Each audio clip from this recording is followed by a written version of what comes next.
चलो जी स्टार्ट करते हैं हम लोग बायोमोलिक्यूल्स। आई होप आपको लास्ट क्लास याद होगी है। बोलो।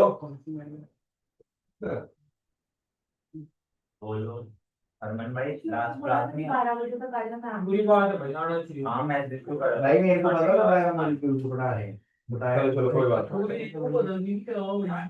तो सिर्फ वो पढ़ रहा है। नहीं। लास्ट क्लास में हम लोगों ने भाई सिर्फ इतना सीखा था कि ग्लूकोज जो है ओपन चेन स्ट्रक्चर में एग्जिस्ट ना करके क्लोज चेन में एग्जिस्ट करता है, क्योंकि तीन रिएक्शंस जो थी, दो रिएक्शन जो थी वो नहीं हो रही थी। एक NaHSO3 वाली और एक HCN वाली, पेंटाएसिटेट। याद है? वो दो रिएक्शंस नहीं हो रही थी। इसका मतलब ये पता लगा था कि ग्लूकोज का जो एल्डिहाइड ग्रुप है दैट इज नॉट फ्री, तो वो साइक्लिक फॉर्म बन जाती थी। अब हम लोगों ने क्या पढ़ना है? फ्रक्टोज। फ्रक्टोज के भी वैसे ही स्ट्रक्चर्स बनेंगे, यानी fructose also exist in cyclic form. दो फॉर्म्स होंगी, एक अल्फा एक बीटा, जैसे ग्लूकोज की थी अल्फा और बीटा। ठीक है। फ्रक्टोज का ओपन चेन स्ट्रक्चर बना के आपको मैंने बताया था कि कार्बन नंबर 2 पे क्या होता है, C double bond O। Carbon number 2 पे क्या होता है, डबल बॉन्ड O। ये कार्बन नंबर 1 हो गया, ये कार्बन नंबर 2 हो गया, ये कार्बन नंबर 3 हो गया, कार्बन नंबर 4, कार्बन नंबर 5 और कार्बन नंबर 6। तो 6 वाला तो CH2OH ही है। फिफ्थ वाले का OH राइट साइड पे है, H OH H। थर्ड वाला कहाँ है, OH लेफ्ट साइड पे। सेम स्ट्रक्चर था ये किसका स्ट्रक्चर हो गया, फ्रक्टोज का। और मैं आपसे फ्रक्टोज में भी पूछूं कैपिटल डी है या कैपिटल एल है? कैपिटल डी है, क्योंकि फिफ्थ वाले कार्बन पे जो OH है वो कहाँ पे है, राइट साइड पे। तो ये कौन सा हो गया, डी। डी फॉर्म हो गई है। और एक बात आपको बता दूं मैं कि जो आपकी फ्रक्टोज है वो एक लीवो रोटेटरी शुगर है। कौन सी? लीवर। तो स्मॉल एल हो गया, बोलो यार। Yes sir. स्मॉल एल या फिर माइनस का साइन।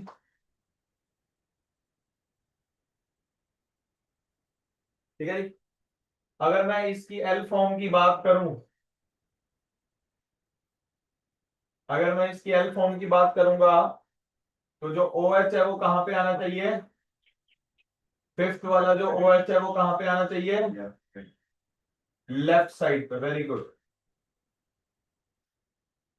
बाकी किसी भी कार्बन पे कोई डिफरेंस नहीं है, देख लो। ये देखो, तो इसका कैपिटल एल लीवर और शुगर ही है, माइनस। अच्छा, माइनस के साइन को अपन किसके इक्वल दिखाते होते हैं, स्मॉल एल के। माइनस के साइन को अपन क्या दिखा सकते हैं, प्लस के साइन को अपन किसके साथ दिखाते हैं, डेक्स्ट्रो रोटेटरी शुगर जो होती है, यानी ग्लूकोज। ठीक है।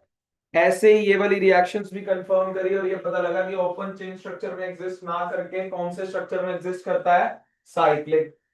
अटैक यहीं से ही हुआ था, बोलो। ये लोन पेयर था ऑक्सीजन का, वो एल्डिहाइड पे हुआ था, ये किस पे होगा, कीटोन पे। इस बार कितने मेंबर्ड रिंग बनेगी, बहुत ध्यान से देखना। एक, दो, तीन, चार, और ऑक्सीजन का बॉन्ड बनेगा 5। तो इसमें कितने मेंबर्ड रिंग बनेगी, 5 मेंबर्ड रिंग। ठीक है। 5 मेंबर्ड रिंग बनेगी, तो 5 मेंबर्ड रिंग को ऐसे बनाना है। ये है आपकी 5 मेंबर्ड रिंग। ऐसे ही एक अल्फा फॉर्म होगी और एक बीटा। बोलो यार। ठीक है। आपको मैंने बोला था ऐसे ऐसे करके बना देना पहले।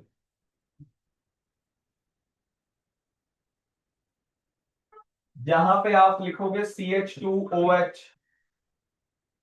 ठीक है, यहां क्या लिखोगे, OH।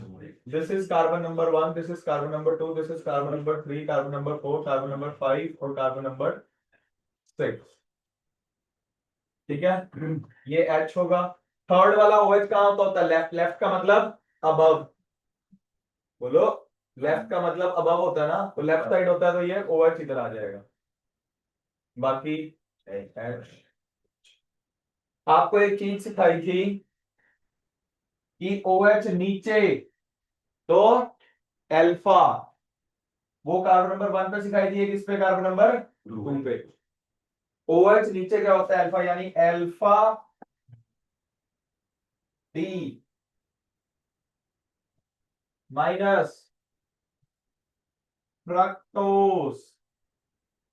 नहीं समझ आई? इसका OH कहाँ आएगा, ऊपर, CH2OH नीचे, बाकी सारा स्ट्रक्चर सेम। नहीं समझ आई? बोलो। Carbon number 1, carbon number 2, carbon number 3, carbon number 4, carbon number 5 और कार्बन नंबर 6। ये उस ओपन चेन की नंबरिंग करके दिखाई हुई है मैंने आपको। और ये आगे पीछे क्यों CH2OH? ये तो चेंज हो सकता है ना, ये देखो, कार्बन नंबर 2 पे अटैक हुआ मान लो OH का, जो इसका OH है, देखो ये OH इस पर अटैक मारेगा, O पे क्या आ जाएगा, नेगेटिव, और इसका जो H है वो इसके साथ लग जाएगा OH। मान लो इसने अटैक इधर से किया तो OH राइट साइड आ गया, मान लो इस OH ने अटैक इस तरफ से किया तो OH किधर आ जाएगा, उस तरफ। मेरी बात ध्यान से सुनना यार, ध्यान से। अगर मैं इसका अटैक करवा रहा हूं बैक साइड से, तो OH कहां है, राइट साइड। अगर मैं इसका अटैक करवाऊं फ्रंट साइड से, फ्रंट साइड से अटैक करवाऊं, तो OH किधर आ जाएगा, इस तरफ। मतलब देर आर टू पॉसिबिलिटीज। मान लो जैसे ये है, ठीक है, यहाँ पे हम लोग न्यूक्लियोफाइल का अटैक करवाते हो तो न्यूक्लियोफिलिक एडिशन में, न्यूक्लियोफाइल का अटैक अगर अपन इधर कराते हैं, मान लो अगर अपन न्यूक्लियोफाइल का अटैक इधर कराते हैं तो O पे क्या आएगा, नेगेटिव, ठीक है। अगर मान लो मैं न्यूक्लियोफाइल का अटैक इस तरफ से कराता हूं तो ये O किधर शिफ्ट हो जाएगा, उस तरफ। तो देयर आर टू पॉसिबिलिटीज। सोचो कि लेफ्ट पे हुआ तो OH ऊपर आएगा, राइट पे होगा तो OH नीचे आएगा। मेरा पॉइंट समझ रहे हो? बोलो।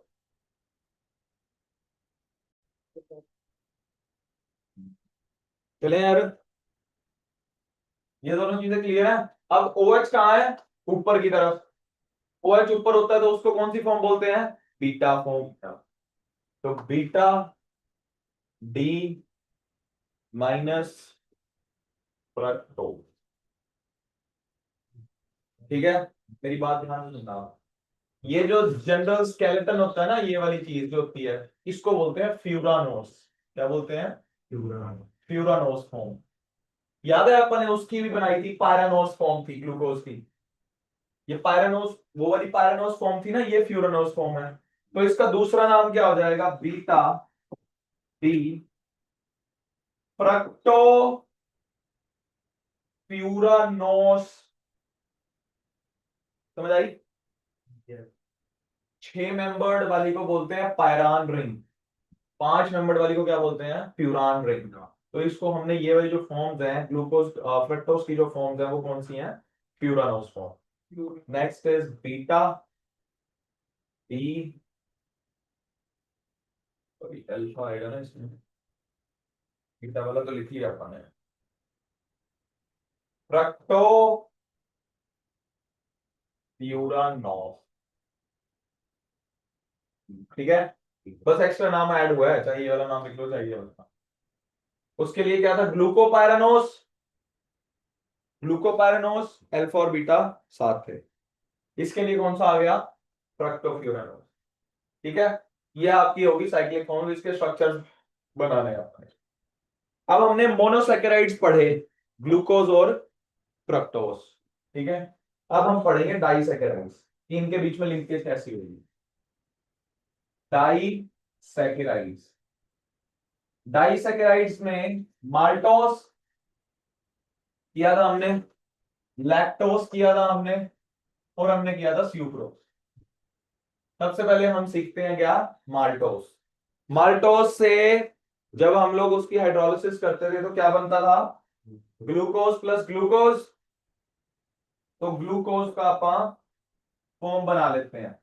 इसमें माल्टोस में कौन सी वाली फॉर्म एग्जिस्ट करती है, alpha form, alpha glucose plus alpha glucose. जब पानी डालोगे उसके अंदर हाइड्रोलिसिस करोगे तो alpha glucose plus alpha glucose बनेगी। तो अल्फा ग्लूकोज के दो स्ट्रक्चर बना लेते हैं अपन। याद है? कार्बन नंबर 6 है ये कौन सा है? फिफ्थ, फोर्थ, थर्ड, थर्ड का OH ऊपर, H नीचे, HOH। और अल्फा फॉर्म बनानी है तो शिवांशु OH कहाँ आएगा? वेरी गुड, H ऊपर। ठीक है जी, कार्बन नंबर 1 2 3 4 5 एंड 6।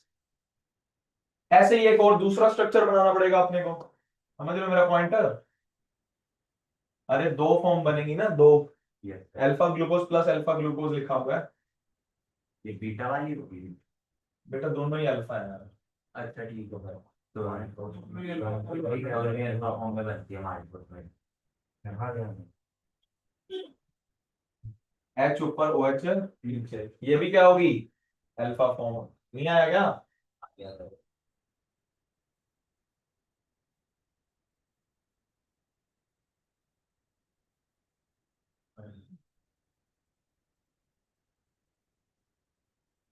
ये H हो गया।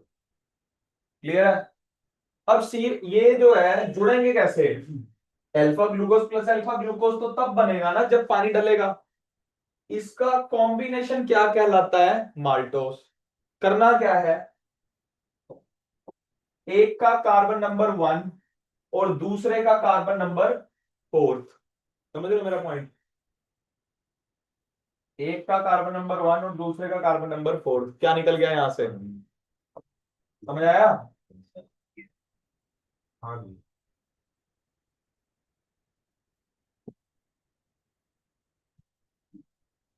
बोलो यार। पानी निकाल दिया अपन बस।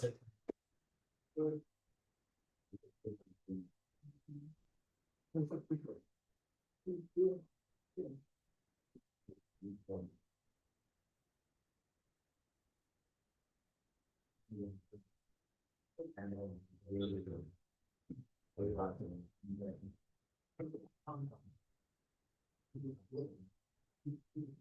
नहीं करना पानी की बात वो है जो रेस्टोरेंट के टीचर में कोई लोग वन लगे।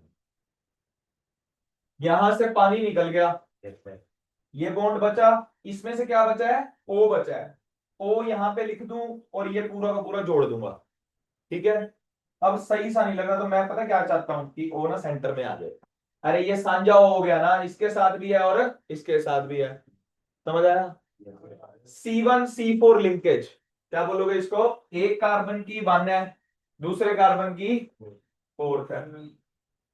जो ये आपकी लिंकेज बन रही है, ये बन रही है ग्लाइकोसिडिक लिंकेज। कौन सी? ग्लाइकोसिडिक। क्यों? क्योंकि ग्लूकोज के बीच में बन रही है ग्लाइकोसिडिक। सिंस इसमें O इन्वॉल्व है तो और अच्छी बात बोल देता हूं, और O glycosidic linkage. C1C4 linkage होती है इसमें। आपका क्वेश्चन भी आता है कि माल्टोस के अंदर ग्लूकोज और ग्लूकोज जो होते हैं, ऐसा कुछ बहुत ज्यादा नहीं कराया, कुछ भी नहीं कराया अभी, सिर्फ डाइसैकेराइड की स्टार्टिंग कराई है। माल्टोस किससे कर मिलके बनता है? Alpha glucose plus alpha glucose. Alpha glucose बना लिया, अल्फा ग्लूकोज बना लिया। एक का कार्बन नंबर क्या होगा? एक का कार्बन नंबर 1, दूसरे का कार्बन नंबर 4, पानी का मॉलिक्यूल यहां से आउट, और ये स्ट्रक्चर बन गया आपका। कुछ नहीं किया है, सब कुछ सेम है, देख लो सब कुछ। ठीक है? ये बीच में मैंने क्या लगा दिया? O, क्योंकि ना अगर मैं इधर O रखता ना थोड़ा सा अजीब सा लगता। थोड़ा सुंदर बनाने के लिए बस O को सेंटर में लाए हैं, ताकि इसको बोलते हैं C1C4 लिंकेज। ओके है? बोलो यार। ये आपने पढ़ा माल्टोस। अब आप पढ़ेंगे स्यूक्रोस। क्या पढ़ेंगे? स्यूक्रोस में जब पानी डालोगे यानी हाइड्रोलिसिस करोगे तो क्या बनेगा? Alpha glucose plus beta fructose. Linkage याद रखना, मैं फिर कह रहा हूं, अल्फा ग्लूकोज और बीटा फ्रक्टोस। अल्फा ग्लूकोज बनाते हैं आप।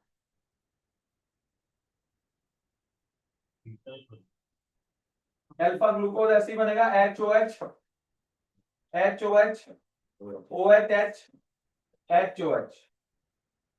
समझ आई? ये है आपका कार्बन नंबर 1 2 3 4 5 6। 7 क्या बनना चाहिए? Beta fructose. बीटा फ्रक्टोज कैसे बनेगा जी? 5 मेंबर्ड रिंग होगी।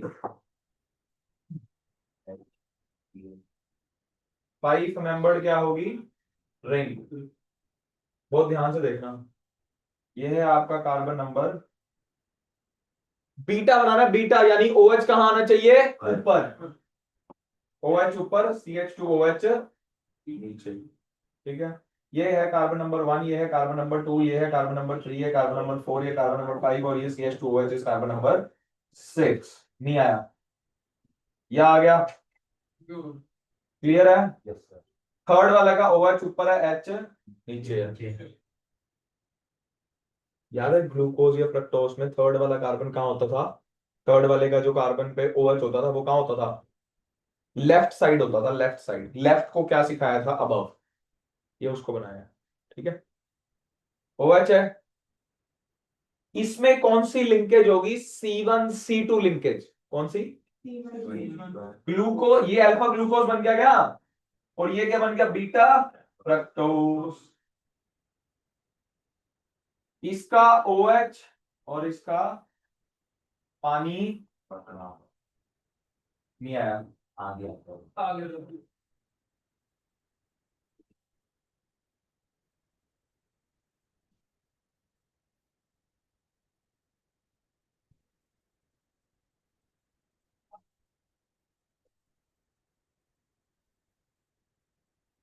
समझ आ गया?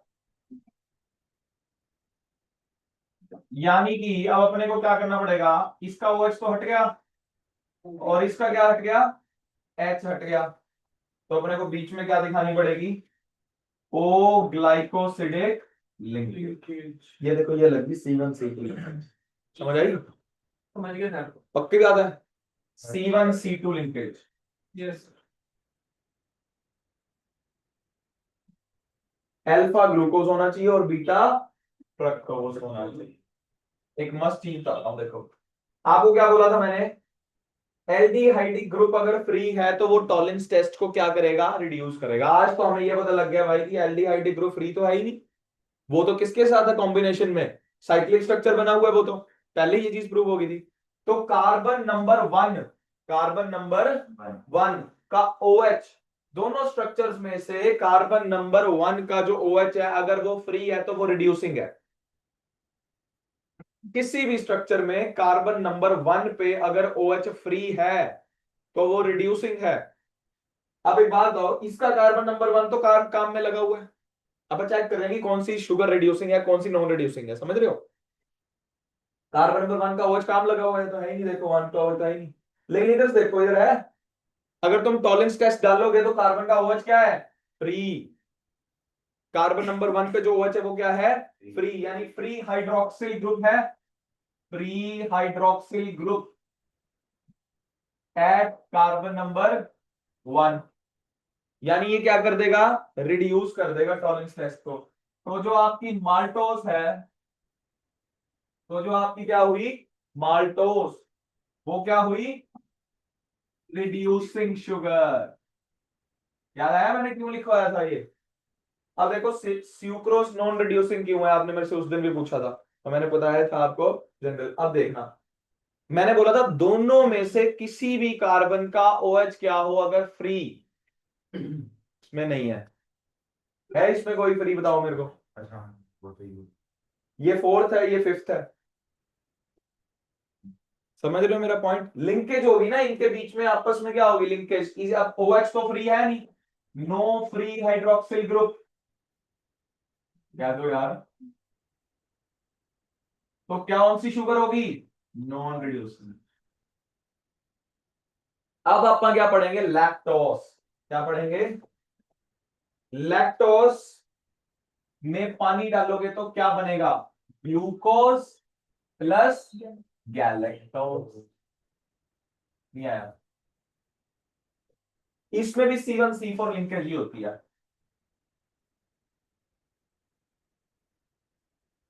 तो लेकिन गैलेक्टोज तो एक मोनोमर है, वो तो आपने सिखाया नहीं हुआ।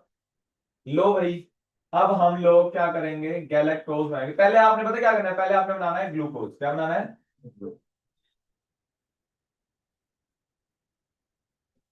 अल्फा।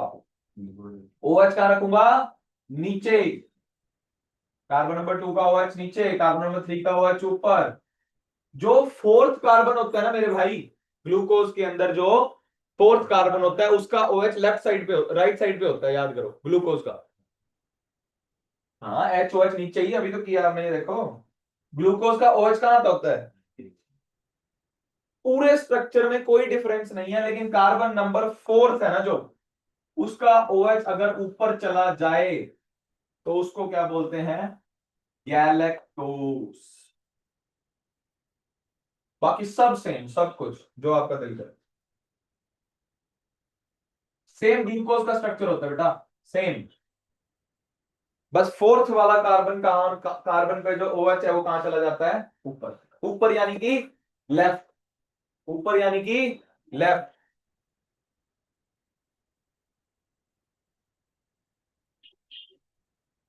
तो दूसरा ग्लूकोज तो बना दूं, नॉर्मल है ग्लूकोज तो। CH2OH ऊपर की तरफ, H HOH OH HOH HOH, ये क्या होगा, अल्फा। मैंने जस्ट एक बार आपको अल्फा वर्ड सिखाया भी, अल्फा गैलेक्टोस होता है, अल्फा ग्लोन। मेरे को ये नहीं पता अभी कि कौन से मोनोमर्स हैं इसके, मतलब इसमें अल्फा फॉर्म है, बीटा फॉर्म, मैं वो नहीं बता रहा आपको। मैंने आपको अभी सिर्फ और सिर्फ गैलेक्टोस का स्ट्रक्चर बताया है भाई, कि भी गैलेक्टोस होता क्या है। सेम स्ट्रक्चर है ग्लूकोज जैसा, लेकिन अगर मैं बात करूं कार्बन नंबर फोर्थ की, उसका OH कहां होता होता है, नीचे की तरफ। ठीक है, उसका OH कहां होगा, नीचे की तरफ, ग्लूकोज का। इसका OH कहां हो जाएगा, ऊपर की तरफ। यहां तक बताओ मेरे को, कोई भी दिक्कत। अभी अपन ने सिर्फ ग्लूकोज ग्लाकोज बनाए। अब मैं आपको एक्चुअल बताता हूं कि इसमें कौन से मोनोमर्स होते हैं। बेटा इसमें होता है बीटा ग्लूकोज और बीटा ही गैलेक्टोज। तो चेंज करते हैं इसको, अल्फा। मेरे को सिर्फ बताना था बेटा आपको एक बार। अब मैं बीटा अगर बनाऊंगा तो OH कहां कर दूंगा, ऊपर। इसका OH ऊपर, H नीचे। इसमें भी क्या है बेटा, अल्फा नहीं है ये, बीटा है ये। तो इस वाले केस में भी मैं क्या करूंगा, OH ऊपर कर दूंगा और H नीचे कर दूंगा। क्लियर है, बोलो यार। यहां देखो, अपन ने सिर्फ अल्फा फॉर्म सीखी, अब अपन ने कौन सी फॉर्म सीख लिया है, बीटा फॉर्म सीख लिया है। बोल दो यार प्लीज। अब भाई C1C4 लिंकेज होगी, कौन सी, C1C4। बीटा गैलेक्टोज का कार्बन नंबर 1 और इसका कार्बन नंबर 4, ग्लूकोज का कार्बन नंबर 4, आपस में क्या करेंगे बेटा, पानी निकालेंगे। सर इसका OH ऊपर है, इसका OH नीचे है, पानी कैसे निकलेगा, होनी C1C4 ही है। बोलो, ऊपर वाले का OH और इसका H, ऐसे करके स्लैंग। ठीक है, कह दो यार जल्दी से।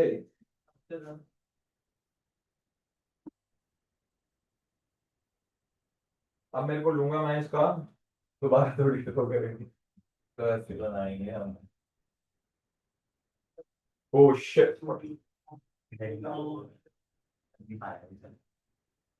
नहीं कर पाएगा, क्या बात कर रहे हो शुभांशु, क्या बात करो, क्या बात करो,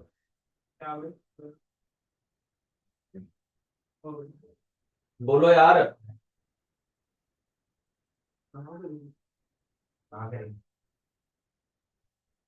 रिकॉर्डिंग हो रही है भाई,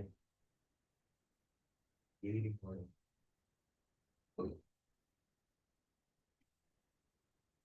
चलिए तो कट गया, चलिए तो कट गया। शांति कर रहा हूँ मैं।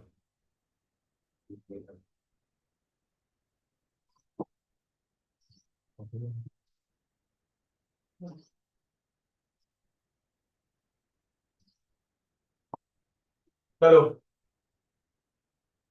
मैं नीचे नीचे का दोबारा बना दूंगा ना। बहुत ध्यान से देखना यार प्लीज।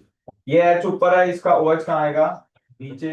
इसका एच नीचे आएगा, इसका ओ एच है। ये तो ऊपर से देख ही लिया आपने। अब तो मेरे को इसकी बॉन्डिंग बना के दिखानी है तुम्हारे को। नीचे क्या रह गया था इधर, एच। इधर क्या रह गया था, ओ। ओ को सांझा बना देते हैं, ऐसे लिंकेज बने। एच ओ एच,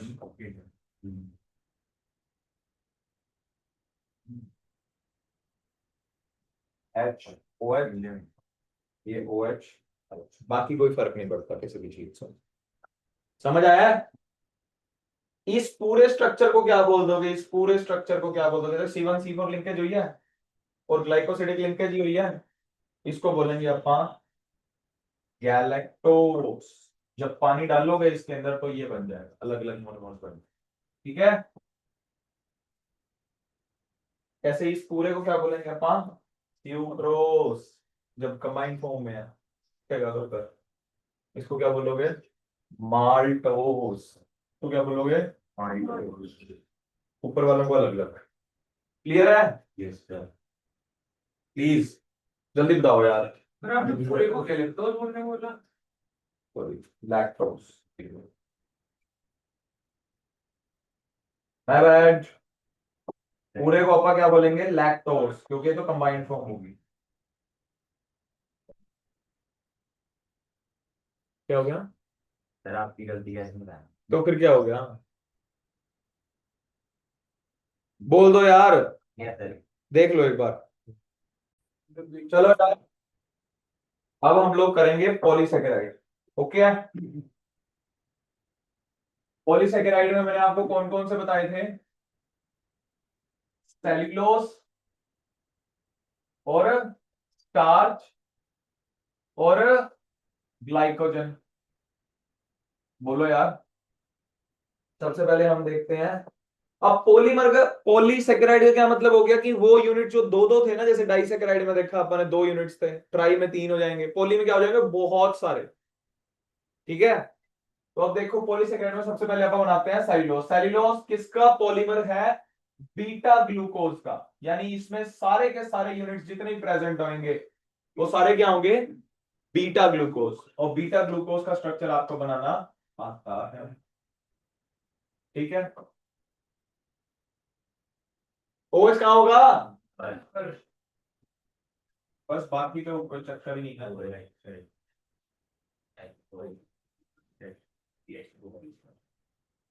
ठीक है। ऐसे ही एक और बनेगा,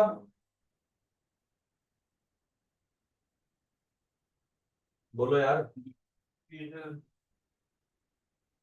क्या हो गया, एक और ना एक और बन गया सर। चलिए। अच्छा, पास बना करो। अच्छा, इसमें कौन सी लिंकेज होने वाली है, C1 C4, कौन सी होगी, C1 C4 लिंकेज ही होगी नंबर ऑफ यूनिट्स के अंदर। एक बात बताओ, इसका C1 है, इसका क्या है, ये C4। समझ आ रही है? ऐसे OH, ऐसे OH। तो आपको पता है पानी कैसे बाहर होएगा, इसका OH बाहर हो जाएगा और इसका H बाहर। ठीक है। अब बाहर करोगे तो ये पूरा हटा दूं और यहाँ पे क्या लगा दूंगा सेंटर में, O। समझ आई? ऐसे ही इसके अंदर एक और यूनिट होएगी, अपने को जरूरत तो थी उसकी, पर देवांश ने जो है ना काम खराब कर दिया अपना। मैंने क्या कर दिया बस आपने, काम करा। सबका ही काम खराब करता है ये। अब कर रहे हैं। बोलो यार। ये कार्बन नंबर 1 था, ये दूसरे वाले का कार्बन नंबर क्या हो गया, 4। 1 2 3 4 5 6। ऐसे ही अपने को इसके अंदर क्या ज्वाइन करना पड़ेगा, O।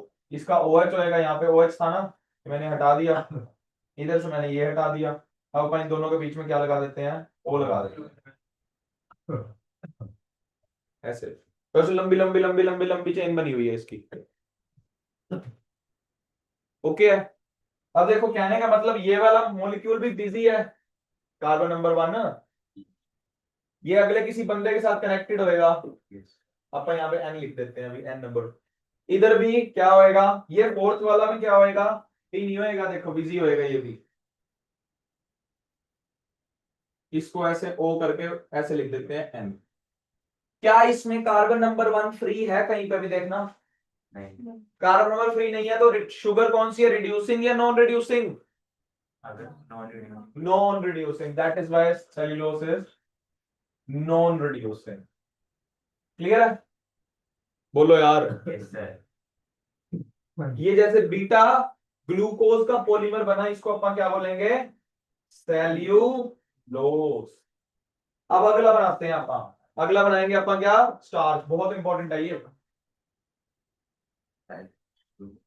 स्टार्च किस किस से मिलके बना हुआ है, स्टार्च दो मॉलिक्यूल, तो स्टार्च एक पॉलीमर है, ये भी आगे दो पॉलीमर से मिलके बना हुआ है, किस किस से, अमाइलोस और अमाइलोपेक्टिन, अमाइलोस और अमाइलो, समझ रहे हो मेरा पॉइंट। 15 से 20% रेशियो है इसका, 20%, मतलब स्टार्च के अंदर 20% कौन होता है, अमाइलोस, स्टार्च के अंदर 20% कौन होता है, और यानी कि मैं ये बोल सकता हूं 80 से 85% क्या होएगा, अमाइलोपेक्टिन। ठीक है। ये जो अमाइलोस है, amylose is the polymer of, बहुत ध्यान से देखना, amylose is the polymer of alpha glucose, किसका है, joined by C1C4 linkage, joined by C1C4 linkage। Amylopectin किसका पॉलीमर है, polymer of alpha glucose, joined by C1C4 and branching is also there in the form of C1C6 linkage। एक ही molecule के अंदर C1C4 भी होगी और C1C6 भी होगी, ठीक है। ये होता है वाटर सोल्यूबल, डिफरेंस भी आता है आपका ना इसका, ये वाटर सोल्यूबल होता है, ये वाटर इनसोल्यूबल है। ये होता है आपका अनब्रांच्ड, ये क्या होता है, ब्रांच्ड। इसमें मैंने लिख भी दिया ये वाला पॉइंट, तो अब बना के देखते हैं अमाइलोज है क्या। अब देखते हैं अमाइलोज बनाते हैं, सबसे पहले क्या बनाएंगे, अमाइलोज किसका पॉलीमर है, अल्फा ग्लूकोज का।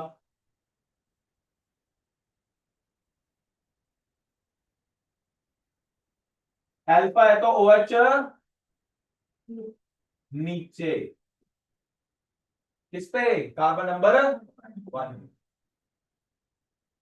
ऐसे ही क्या होगा, दूसरा मॉलिक्यूल बना लूंगा इसका, और ये किससे जुड़ा हुआ है, C4 से। Yes sir.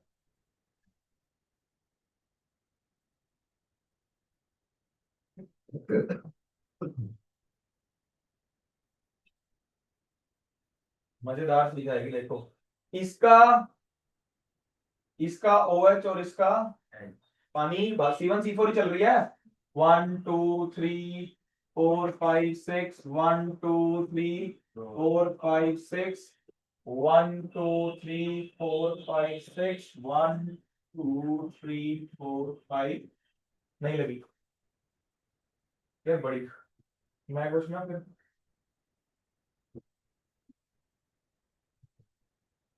ओ बचा था ना बीच में, इसको पता क्या बोलते हैं, ईथरल लिंकेज।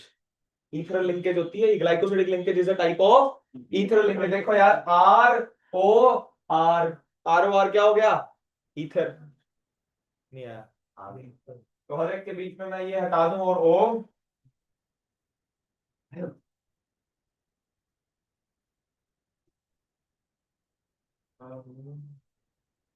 इसको भी हटा दूं,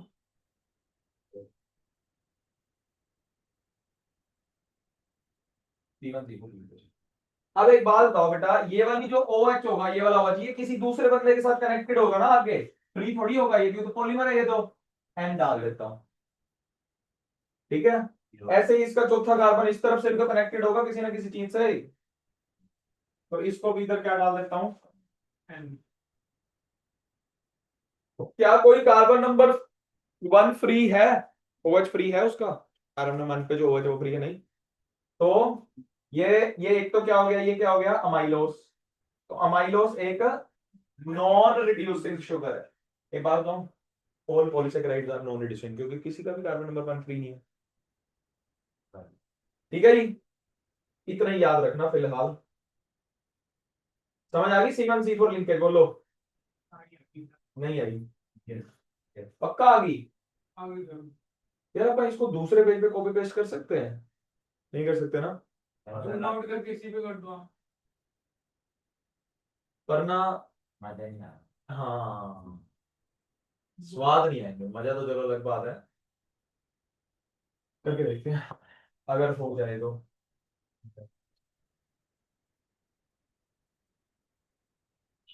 ओए वाह, हो जाएगा सर। करना पड़ेगा सर कॉफी है। नहीं सर वही सुनो मेरी बात यार, अब इधर वो ध्यान देना, ये चीज पूरी की पूरी क्या है, अमाइलोस, बता चुका हूं मैं आपको, इधर नॉन रिड्यूसिबल, अपने को मतलब ही नहीं है इससे। अमाइलोपेक्टिन में भी C1C4 तो होती है, तो इतना तो बनेगा ही। अरे अमाइलोपेक्टिन में बोला नहीं है C1C4 लिंकेज, एक पॉलीमर किसका है, अल्फा ग्लूकोज का, अल्फा ग्लूकोज ही है सर, C1C4 हुई पड़ी है। और कौन सी होती है, C1C6। यस C1C6 करने के लिए एक मजेदार चीज करवाता हूँ, ये देखो।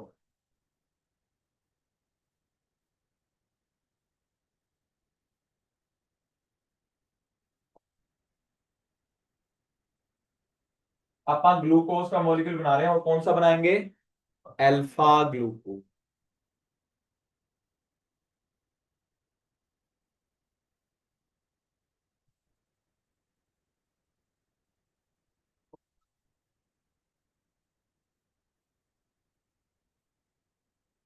आ गई क्या, कार्बन नंबर 1 2 3 4 5 और C1C6, बहुत ध्यान से देखना, ये क्या है कार्बन नंबर 1 और ये क्या है कार्बन नंबर 6, एक ये वाला कार्बन और एक ये वाला कार्बन।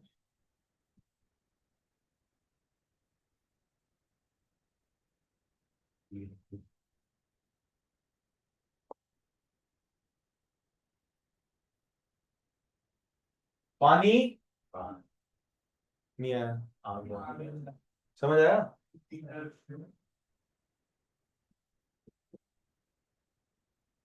यानी कि जो ये O है, ये क्या हो गया सांझा,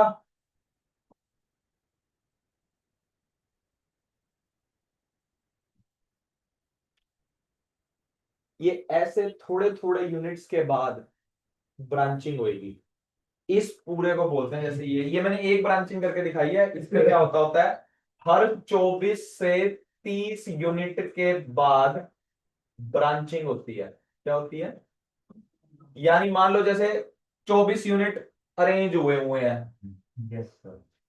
अल्फा ग्लूकोज के 24 यूनिट, 24वें यूनिट पे C1C6 लिंकेज है, फिर 24 पे C1C6 लिंकेज है, फिर 24 पे C1C6 लिंकेज है। समझ रहे हो मेरा पॉइंट, ऐसे है ब्रांचिंग, मैंने एक करके दिखाई है आपको, ठीक है। 24 से 30 मिनट पे क्या होती है ब्रांचिंग, और इसको अपन क्या बोलते हैं, अमाइलो, ये भी क्या होगी, नॉन रिड्यूसिंग। और एक बात बताओ, अमाइलोस अमाइलोपेक्टिन नॉन रिड्यूसिंग है, तो स्टार्च भी क्या हो गया, नहीं आया, आगे आ गया। बनी बात, सर। बन गई। Sir yes sir. यहाँ पे लिख भी लेते हैं, अब समझ आइए ब्रांच एंड ब्रांच क्यों लिखा है, 24 से 30 यूनिट पे क्या होती है ब्रांचिंग। आपके पास आऊं अब, एक ना बहुत ध्यान से देखिए, स्टार्च बना लिया आपने, आपको बताऊं ग्लाइकोजन जो है ना, वो भी किसका मिला हुआ, किसका मिलके बनता है, अमाइलोस और अमाइलो, पर ये क्या होगा, कोई डिफरेंस नहीं है इसमें और स्टार्च में, बस सिर्फ और सिर्फ डिफरेंस किसका है? ब्रांचिंग का। ये होता है मोर ब्रांच। इसमें जैसे क्या होता है 24 से 30 यूनिट के बाद ब्रांचिंग होती है ना, इसमें हो जाती है 10 से 12 यूनिट के बाद ब्रांचिंग। हर 10 से 12 यूनिट के बाद ब्रांचिंग, हर 10 से 12 यूनिट के बाद ब्रांचिंग। बना अमाइलोस और अमाइलोपैक्टिन का ही हुआ होता है। अभी नहीं आया। आ गया सर। मेरे को नहीं पता आप लोग पॉलीसेकेराइड के यूनिट्स करो ना करो, मेरे को डाइसेकेराइड्स के सारे यूनिट्स अच्छे अच्छे बने हुए चाहिए और प्रैक्टिस पूरी, तभी नीट में याद रहेगा और आपके बोर्ड्स में आपको याद रहेगा। पोलिंग का आपको कोई पूछेगा नहीं, बट हाँ डिफरेंसेस जरूर पूछ सकते हैं। चेन बनानी है। तो मतलब कम आपको समझ तो आ ही गई है यार, सारे स्ट्रक्चर बनाए हैं मैंने ओपन करके। The only difference between starch and glycogen is branching का डिफरेंस है, वो भी कौन से यूनिट में? अमाइलोपैक्टिन में। अमाइलोस में कोई डिफरेंस नहीं है। Okay sir. अमाइलोपैक्टिन में उसमें होती है 24 से 30 यूनिट के बाद, इसमें क्या है 10 से 12 यूनिट के बाद। मोर ब्रांच्ड है। कहाँ स्टोर होता है ग्लाइकोजन? कहाँ होता है ग्लाइकोजन स्टोर है? सीरियसली ग्लाइकोजन कहाँ स्टोर होता है? जल्दी बताओ। तो ग्लाइकोजन को प्लांट में स्टोर करी खड़ी है। एनिमल में होता है। किसमें होता है ग्लाइकोजन स्टोर? वो तो हमारे अंदर ही होता है बेटा। कितने होता वा? लिवर। ग्लाइको शर्म आनी चाहिए, शर्म। चले अब आगे अपा। This completes your carbohydrates. Carbohydrates आपके खत्म हो गए। ऐसी तीन होता है। अब अपा पता क्या करते हैं? न्यूक्लिक एसिड कर लेगा। प्रोटीन्स भी है। प्रोटीन भी है, प्रोटीन प्रोटीन सर इसमें ज्यादा रिएक्शन नहीं है। होगी। सर छोटा कौन सा है तीनों में से? सबसे बड़ा यही था प्रोटीन्स। मतलब था कार्बोहाइड्रेट। ये छोटे छोटे हैं। हाँ प्रोटीन्स देखते हैं। प्रोटीन्स क्या होते हैं? पॉलीमर्स ऑफ, तुम्हारी लंका लगेगी मैं बता रहा हूं तुम्हारे को इस वाले केस में, क्योंकि ये है बायोमोलिक्यूल्स और बायो वाले पिटेंगे बस। पॉलीमर किसके होते हैं? अमीनो एसिड के। किसके? अमीनो एसिड में भी थोड़ा अच्छा बोल देता हूं मैं, अल्फा अमीनो एसिड। बोलो अमीनो एसिड को आगे से ए लिखा करो। ठीक है। कैसे बनाना है? अमीनो ग्रुप का मतलब NH2 और एसिड का मतलब कार्बोक्सिलिक एसिड। इस पे एक H प्रेजेंट होगा और एक इस पे क्या प्रेजेंट होगा? R group. क्या होगा? ये ना वेरिएबल होगा, ये वेरिएबल ग्रुप है, इसकी बजाय कुछ भी लगा सकते हो। On the basis of this variable R group, amino acids are of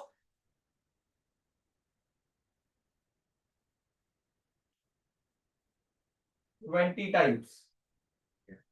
20 type के अमीनो एसिड होते हैं। मुक्का मारूंगा इतनी जोर से। Amino acids are of 20 types. ये आर इस तरह के 20 आर ग्रुप्स आपको याद करने की जरूरत नहीं है, कोई खास कुछ नहीं आता होता इसके अंदर। बस मैं आपको इन जनरल बता दूंगा कौन कौन से होते हैं, एसिडिक कौन से होते हैं, बेसिक कौन से होते हैं, ठीक है? वो वाले बता दूंगा, वो याद रखना है और कोई चक्कर नहीं। पॉलीमर्स ऑफ अमीनो एसिड, और अमीनो एसिड में अल्फा कैसे बोला मैंने? COOH लगा हुआ है ना फंक्शनल ग्रुप के साथ अटैच, कार्बन को क्या बोलते होते हैं? अल्फा। ठीक है। आपका एक क्वेश्चन आता होता है कि why amino acid behaves as salt? Why amino acids behave as salt?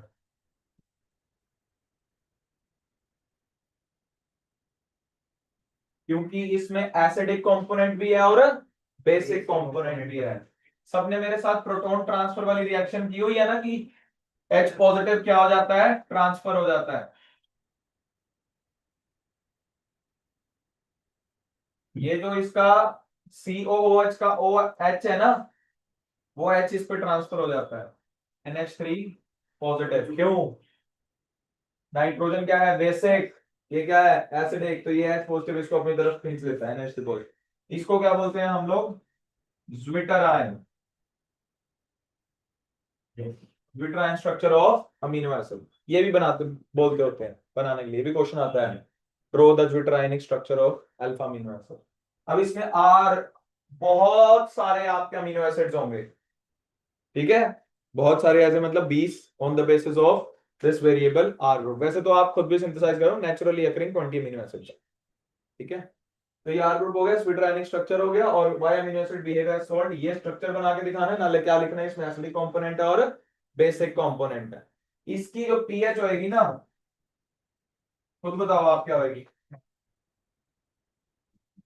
ये इलेक्ट्रिक फील्ड देने पे मूव नहीं करेगा, न्यूट्रल हो जाएगा ना, ठीक है।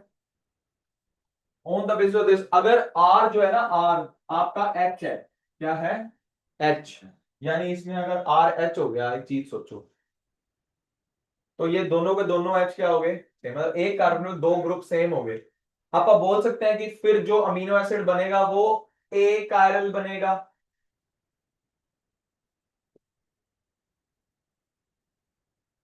अरे चारों ग्रुप डिफरेंट होते हैं तो आप क्या बोलते होते हो? कायरल। कार्बन पे चार डिफरेंट ग्रुप लगे हुए हो तो आप क्या बोलते होते हो उसको? कायरल। ये क्या हो गया? ए कायरल। आपको पता है इस अमीनो एसिड का नाम क्या है? Glycine. Glycine is the only amino acid which is optically inactive.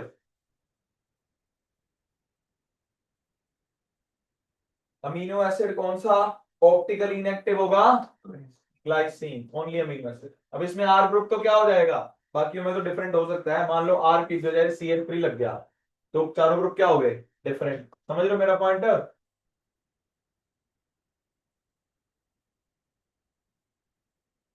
ठीक है, optically inactive, only amino acid which is achiral and optically inactive में बात एक ही होगी, अकायरल अमीनो एसिड है और इसको क्या बोलते हैं? ग्लाइसिन। स्वीट एंड टेस्ट, थोड़ी थोड़ी कैरेक्टरिस्टिक, ठीक है। आपको कौन कौन से याद रखने हैं? Acidic amino acid, basic amino acid,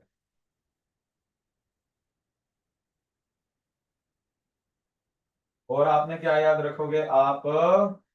aromatic amino acid.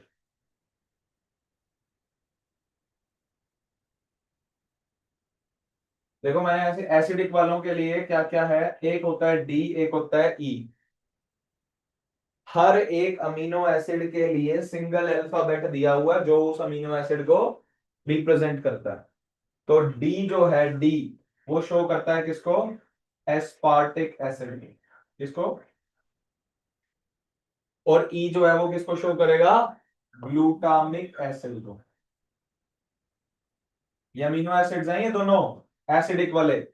Basic कैसे याद रखोगे? एच आर के।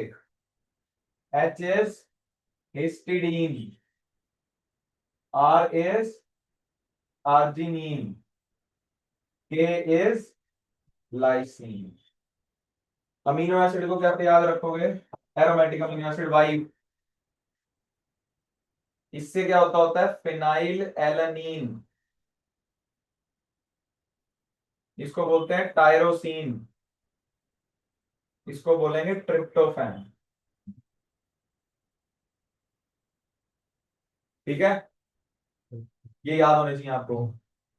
एक और केस आप लोगों के 70 बारी पूछा हुआ नीट में, 70 बारी। Arginine is the most basic amino acid. Arginine सबसे ज्यादा बेसिक होता है, फिर लाइसिन, फिर उसके बाद, ठीक है। समझ आया? मतलब मैंने ये डिफरेंट डिफरेंट आपको ये केस बता दिए हैं, 20 अमीनो एसिड याद रखने की जरूरत नहीं है। नहीं आया? आ गया फिर। बोल दो यार।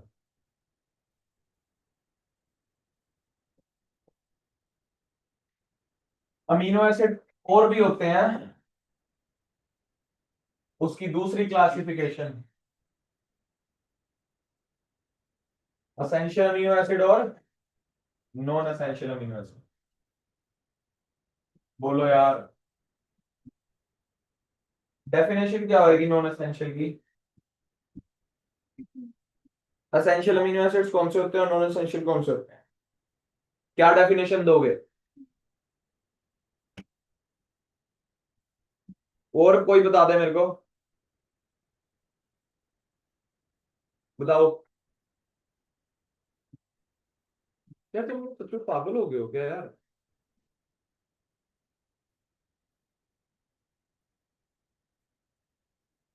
Those amino acids which are not produced in our body are called essential amino acids. Those amino acids which are produced in our body, जो हमें बाहर से लेने पड़े वो क्या होंगे? Essential amino acid. और जो हमारी बॉडी खुद प्रोड्यूस कर रही है उसको हम क्या बोलेंगे? Non essential amino acid. 10 ये होते हैं और 10 ये होते हैं। नाम याद रखने की जरूरत है नहीं, वैसे बायो वालों को जरूर रखते हैं ऑब्वियसली, ठीक है। फिर भी मैं आपको इसकी ट्रिक दे दूंगा, वहां से याद कर लेंगे। अब हम ना प्रोटीन्स को 4 लेवल्स पे स्टडी करते हैं। किस पे? 4 level.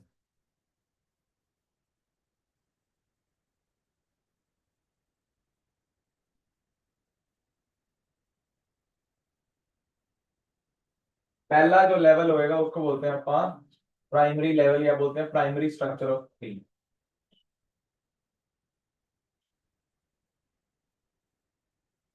Primary structure of protein.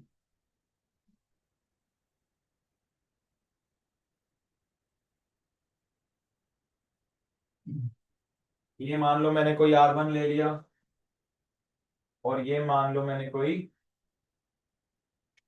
R2 group ले लिया, ठीक है। दो amino acids, 2 amino acids are joint by, amino acid join किससे होंगे? अगर ये पॉलीमर है, समझ रहे हो मेरा पॉइंट? अभी तो मैंने अमीनो एसिड्स बताया आपको, अब आप पॉलीमर बना के देखते हैं। अगर मैं ये बोलूं ये एक अमीनो एसिड है, ये दूसरा अमीनो एसिड है, तो इनका पॉलीमर क्या कहलाता है? प्रोटीन्स। समझ रहे हो मेरा पॉइंट? तो ये ज्वाइन कैसे होंगे आपस में? पेप्टाइड बॉन्ड के थ्रू। किसके थ्रू? Are joint by peptide bond. Peptide bond क्या होता है देख लो।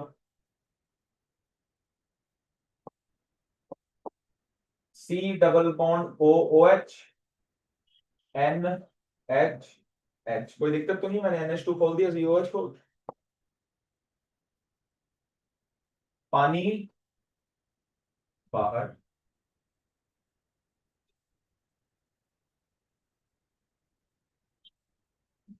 नहीं आया ना? N बच गया ना इसके, NH बच गया ना इसके अंदर।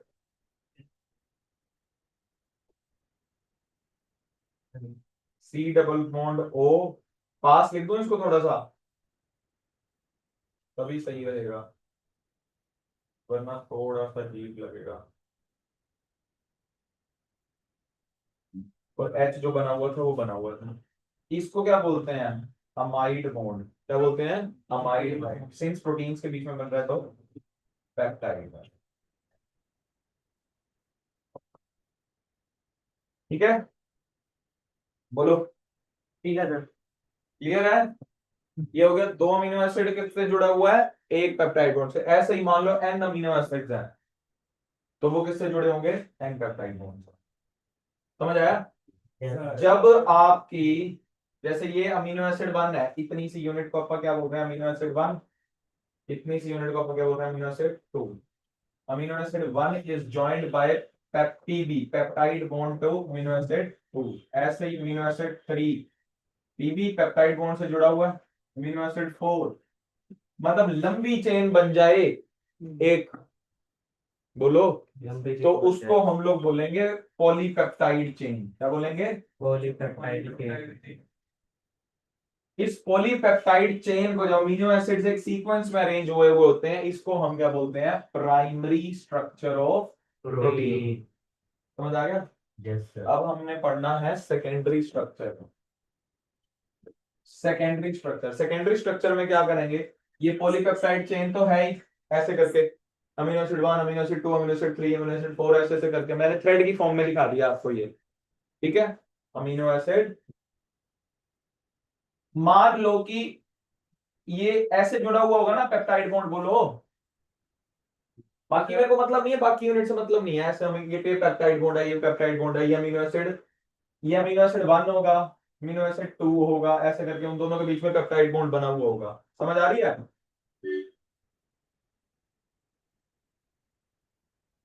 यस सर जी। एक का अमाइड बॉन्ड के एक ओ के साथ इसके वाला एच कॉयल करके हाइड्रोजन बॉन्डिंग कर ले, तो उससे कौन सा स्ट्रक्चर बन जाता है? Secondary structure. यानी कि पेप्टाइड बॉन्ड का सी डबल बॉन्ड ओ जो हो गया ओ, दूसरे किसी पेप्टाइड बॉन्ड के एन के साथ लगे हुए एच के साथ वो क्या कर लेगा? Hydrogen bonding. ठीक है, तो उससे कौन सा स्ट्रक्चर बनेगा? Secondary structure.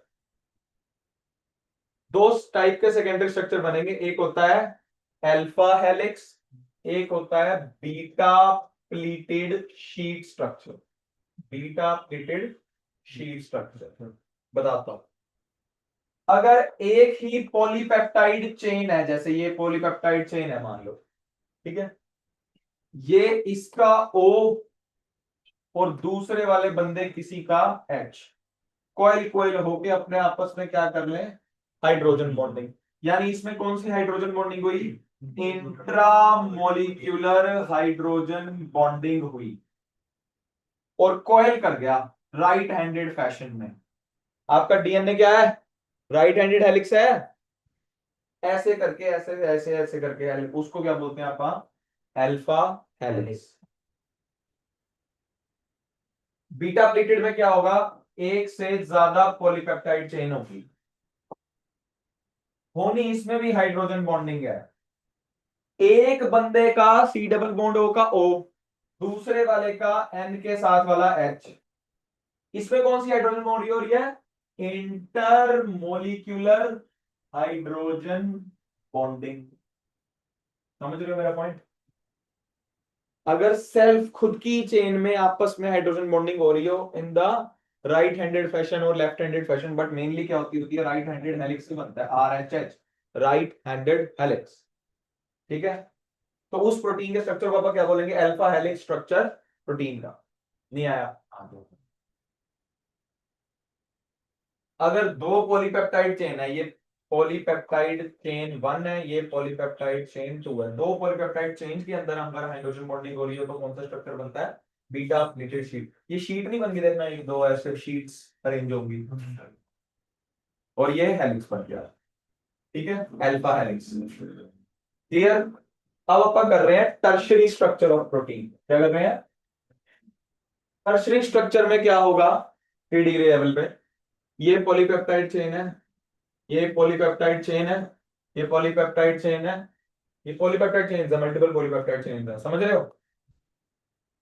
खुद में भी हाइड्रोजन बॉन्डिंग हुई हुई है, दूसरे बंदों के साथ भी हाइड्रोजन बॉन्डिंग हुई हुई है, मान लो दूसरी चेन में भी हुई हुई है। यानी कि देखो प्राइमरी तो है ही, देखो प्राइमरी स्ट्रक्चर तो ये हो गया कल्ला चेन, ये भी प्राइमरी हो गया, ये भी प्राइमरी हो गया, ये भी प्राइमरी हो गया, ये भी प्राइमरी हो गया। जब ये इन्होंने हाइड्रोजन बॉन्डिंग कर ली तो कौन से बन गए? सेकेंडरी। समझ आया? अगर इसके अंदर और लिंकेज ऐड हो जाए, जैसे मान लो कौन सी होगी? Disulphide linkage. कौन सी? डाई सल्फाइड लिंकेज, ये भी लिंकेज ऐड होगी मान लो,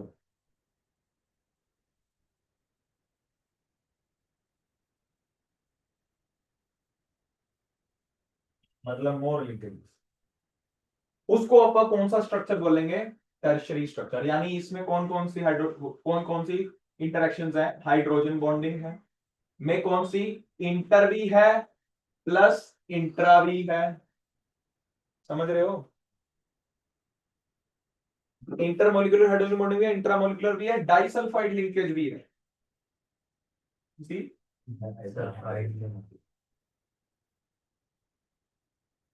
और चौथी होगी इलेक्ट्रोस्टैटिक लिंकेज, इलेक्ट्रोस्टैटिक इंटरेक्शन, यानी कि कौन सी इंटरेक्शन? आयनिक इंटरेक्शन। अरे इलेक्ट्रोस्टैटिक कब होती है? चार्जेस की वजह से नहीं होती। ये सारी इंटरेक्शंस जब आपके पॉलीपेप्टाइड चेन के अंदर प्रेजेंट हो, ये रैप अप हुए होते हैं एक दूसरे से। ठीक है। अब टर्शरी स्ट्रक्चर भी आगे ना दो टाइप का होता है। मान लो टर्शरी लेवल पे आपने स्टडी करना है, तो टर्शरी लेवल में दो टाइप का होगा। उसको क्या बोलेंगे? एक को बोलेंगे ग्लोब्यूलर प्रोटीन, एक को बोलेंगे फाइब्रस प्रोटीन। बोलो यार। अब इसमें क्या है देखो, ये वो सेम स्ट्रक्चर दिया आपस में, लंबे लंबे से धागे, ये पीपी चेन, ये भी पीपी चेन, ये प्राइमरी स्ट्रक्चर, हाइड्रोजन बॉन्डिंग होगी तो सेकेंडरी स्ट्रक्चर, डाइसल्फाइड लिंकेज भी आ गई तो टर्शरी स्ट्रक्चर। ये थ्रेड्स की फॉर्म में अरेंज हुआ हुआ देख लो। ठीक है। इसमें क्या होगा, इसी थ्रेड का गोला बन जाएगा ऐसे, और ये जो इसके अंदर जो इंटरेक्शंस है वो ऐसे प्रेजेंट रहेंगी। मान लो हाइड्रोजन बॉन्डिंग भी है, डाइसल्फाइड लिंकेज भी है। मतलब ये ऊन देखिए, ऊन जब खोलते जाते हैं तो थ्रेड बनता है, लपेटते हो तो गोला बन जाता है, उसको क्या बोलते हैं? ग्लोबुलर। ये इंटरेक्शंस इसके बीच में हुआ करेंगी, कहने का मतलब।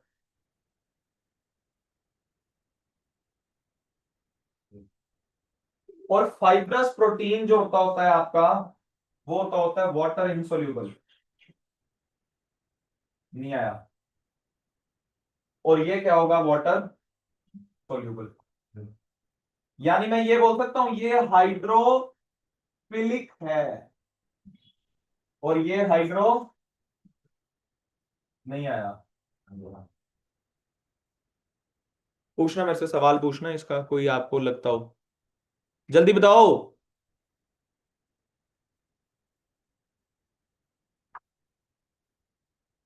बोलो यार। सर डेंसिटी तो इसकी ग्लोबुलर की ज्यादा है ना, तो इसको वो होना चाहिए था, कम करनी पड़ती। डेंसिटी की ज्यादा है? मतलब ये तो बहुत ज्यादा पास पास है ना। इसके जो बाहर की तरफ है ना, बाहर की तरफ होते हैं पोलर ग्रुप्स, और पानी में अगर सोल्यूबल करने की कोशिश करोगे तो लाइक डिसॉल्व लाइक, तो पोलर ग्रुप्स आपस में क्या कर जाएंगे? इंटरेक्शन। ठीक है। जितना भी नॉन पोलर पार्ट है वो अंदर की तरफ है, यानी अंदर वाला एंड जो है उसको क्या बोलोगे? Hydrophobic and. बाहर वाले को क्या बोलोगे? Hydrophilic and. इसमें उल्टा हो जाएगा। बोलो प्लीज। इसका जो आंसर, इसके जो एग्जांपल्स होंगे, एग्जांपल से क्वेश्चन आता है, इसका एग्जांपल होगा केराटिन और फाइब्रस कल्चर। इसके एग्जांपल्स होंगे केराटिन और मायोसिन। केराटिन किस किस में होता है भाई? नेल्स में होता है, अपने हेयर्स में होता है, सांड के सींग में भी होता है। होता है सर। इसमें क्या है बताऊंगा तो सही। सप्लीमेंट्री। सही बात है। सप्लीमेंट। बोलो यार। ओके है। इसका जो एग्जांपल होगा वो होगा इंसुलिन और एल्ब्यूमिन। एग्जांपल्स बहुत इंपॉर्टेंट है, फिर मैं कह रहा हूं एग्जांपल्स नहीं करके जाओगे तो नहीं होगा। कितने अमीनो एसिड की चेन होती है इसकी? 51 अमीनो एसिड की। दो चेन्स होती हैं, ए और बी। मुझे तो यही याद है। समझ आया? ग्लोबुलर प्रोटीन हुई है। अब जो लास्ट स्ट्रक्चर बचा है, लास्ट स्ट्रक्चर नहीं मतलब लास्ट लेवल जो बचा है, उसको बोलते हैं आप क्वाटरनरी स्ट्रक्चर। कुछ नहीं है, और ज्यादा क्या होता जाएगा? कॉम्प्लेक्स होता जाएगा। टर्शरी ही है, ऐसा नहीं है कुछ। समझ रहे हो मेरा पॉइंट? टर्शरी स्ट्रक्चर, ये टर्शरी और भी ज्यादा कॉम्प्लेक्स होता जाए।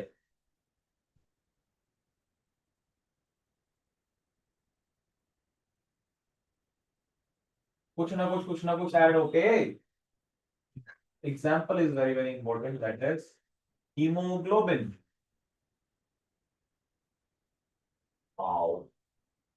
इसमें 2 अल्फा चेन होती हैं और 2 बीटा चेन होती हैं। कितना तो आप लोगों ने पढ़ रखा है। यस सर बताओ बताओ यार, yes sir primary secondary structure okay है, यस सर ओके रिपोर्ट। पक्की बात। ये तो थोड़ा सा पढ़ा हुआ है आप लोगों ने। अब एक डेफिनेशन लिखनी है आप लोगों ने, पता तो आपको होगी वैसे, बट डीनेचुरेशन ऑफ प्रोटीन क्या होगी? मतलब प्रोटीन के स्ट्रक्चर को क्या करना? डीनेचर करना। लिखो denaturation of protein.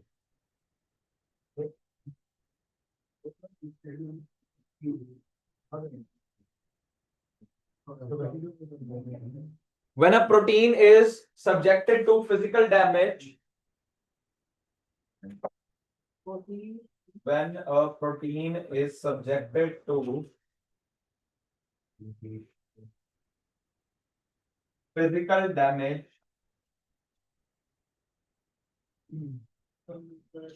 due to change in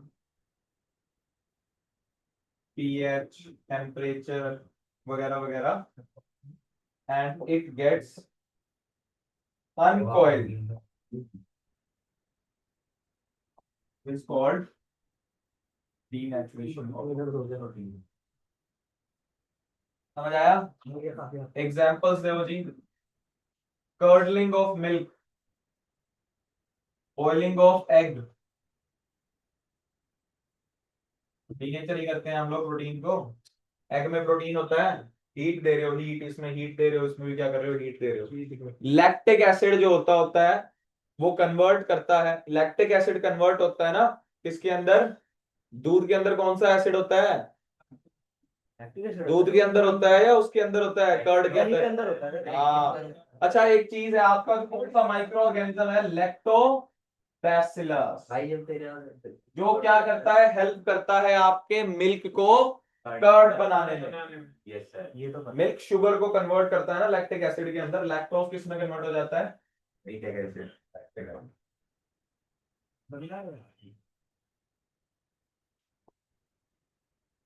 this completes your protein part. बोलो यार।